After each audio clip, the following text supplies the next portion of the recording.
അപ്പോൾ virtual production ഇപ്പം എല്ലാവർക്കും അറിയാവുന്നതുപോലെ തന്നെ ഒരു ഗെയിനിങ് അല്ലെങ്കിൽ എമർജിങ് അപ്കമിങ് ഒരു ടെക്നോളജിയാണ്. അത് ഒരു കോംപ്ലിക്കേറ്റഡ് സ്റ്റുഡിയോ സെറ്റപ്പാണ് ബേസിക്കലി വിർച്വൽ പ്രൊഡക്ഷൻ എന്ന് പറയുന്നത്. ലിറ്ററലി പറയുകയാണെങ്കിൽ നമ്മളുടെ ഇപ്പം എല്ലാവർക്കും അറിയാവുന്നതുപോലെ തന്നെ നമ്മളുടെ എനി VFX ഷോട്ട് അല്ലെങ്കിൽ ഒരു ഗ്രാഫിക്സ് ഇൻറ്റൻസീവ് ആയിട്ടുള്ള ഏതൊരു ഷോട്ട് അല്ലെങ്കിൽ ഏതൊരു ഐഡിയ നമ്മൾ ഇപ്പോഴത്തെ അവസ്ഥയിൽ നമ്മൾ എങ്ങനെയാണ് വർക്ക് ചെയ്യുന്നതെന്ന് ചോദിച്ചാൽ ഒരു ക്രോമ ബേസ്ഡ് സ്റ്റുഡിയോയിലായിരിക്കും നമ്മളിതിനെ ഷൂട്ട് ചെയ്യുന്നത് അല്ലെ പ്രൊഡക്ഷൻ നടക്കുന്നത്.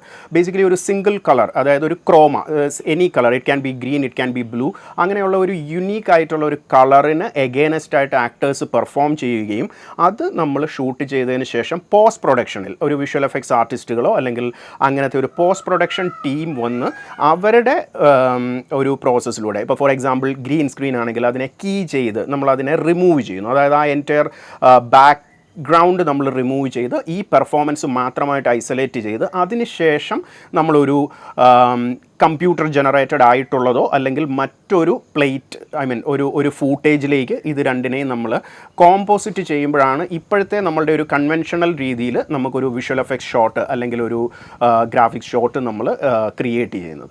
വിർച്വൽ പ്രൊഡക്ഷൻ എന്ന് പറയുന്ന ഒരു പർട്ടിക്കുലർ ടെക്നോളജിയിലേക്ക് നമ്മൾ വരുമ്പോൾ ഈ chroma backdrop, green or blue or what ever, ആ ബാക്ക്ഡ്രോപ്പ് എന്ന് പറയുന്നത് ഒരു ഹ്യൂജ് LED വോളിയം കൊണ്ട് റീപ്ലേസ് ചെയ്യുകയാണ്.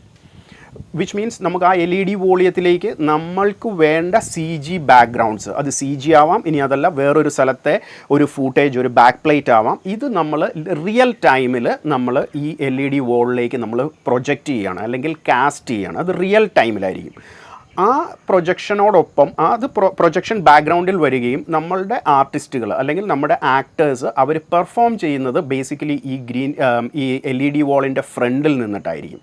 അപ്പോൾ ആ റിയൽ ടൈമിൽ തന്നെ ക്യാമറയിലുള്ളിലൂടെ നോക്കുമ്പോൾ ഇൻ ക്യാമറ VFX എന്നാണ് നമ്മളതിനെ വിളിക്കുന്നത്. അപ്പോൾ ക്യാമറയുടെ ഷൂട്ട് ചെയ്യുന്ന ആക്ച്വൽ സിനിമാറ്റിക് ക്യാമറയിലൂടെ നമ്മൾ നോക്കുമ്പോൾ നമ്മൾ ആ ഒരു ഫൈനൽ പ്രൊഡക്റ്റാണ് കാണുന്നത്. നമ്മൾ നേരത്തെ പോലെ ഒരു ഗ്രീൻ മാറ്റോ മറ്റോ അല്ലാതെ അവിടെ ആക്ച്വലി എന്താണോ നമ്മളുടെ കോൺസെപ്റ്റിലുള്ളത് അല്ലെങ്കിൽ നമ്മുടെ സ്ക്രിപ്റ്റിലുള്ളത്, നമ്മുടെ കഥയിലുള്ളത് എന്താണോ ബാക്ക്ഡ്രോപ്പ്, ആ ബാക്ക്ഡ്രോപ്പ് ആയിരിക്കും റിയൽ ടൈമിൽ നമ്മളവിടെ LED-യിൽ നമ്മൾ പ്രൊജക്റ്റ് ചെയ്യുന്നത്. അതുകൊണ്ട് തന്നെ നമ്മൾ നമ്മുടെ സിനിമാറ്റിക് ക്യാമറയിലൂടെ നമ്മൾ ഷൂട്ട് ചെയ്യുമ്പോൾ ഇതിൻ്റെ ഒരു റിയൽ ടൈം ക്യാപ്ചറിങ് ആണ് നടക്കുന്നത്.